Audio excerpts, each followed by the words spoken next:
Hi 6 months plus பேபிஸ்க்கு ragi பால் கஞ்சி எப்படி செய்கிறதுன்னு பார்க்கலாம்.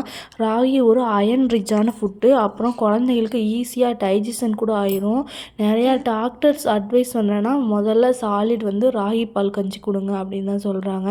நான் நைட்டே ஒரு 2 ஸ்பூன் ராகி எடுத்து 2-3 டைம்ஸ் கழுவிட்டு தண்ணியில் ஊற வச்சிட்டேன். மார்னிங்கிறதும் மிக்ஸி ஜாரில் சேர்த்து கொஞ்சமாக தண்ணி சேர்த்து ஒரு ஃபைன் பேஸ்ட்டாக அரைச்சோம்னா ஃபஸ்ட்டு ஒரு பால் அதை வடிகட்டி தனியாக எடுத்து வச்சுக்கோங்க. செகண்ட் டைம் அதே ராகியை மிக்சியில் போட்டு அடிச்சிங்கன்னா தண்ணி சேர்த்து நல்லா மிக்சியில் ஒரு சுற்று விட்டிங்கன்னா செகண்ட் டைம் பால் கிடைக்கும். அதை கைவிடாமல் கிளறிட்டே இருங்க. ஒரு செகண்ட் நீங்கள் எடுத்துட்டீங்கன்னா கூட அந்த ராகி கஞ்சி கட்டிப்பட ஆரம்பிச்சிரும். அப்புறம் ஒரு பிஞ்சு சால்ட்டு, ஒரு பிஞ்சு பனங்கற்கண்டு சேர்த்துக்கோங்க. அப்புறம் ஒரு பிஞ்சு நெய் சேர்த்து குழந்தை பேபிஸ்க்கு லிக்யூடாக ஊட்டி விட்டுருங்க. இந்த மாதிரியான இன்ட்ரெஸ்டிங்கான வீடியோஸ்க்கு நம்ம சேனலை சப்ஸ்கிரைப் பண்ணிக்கோங்க. பாய்.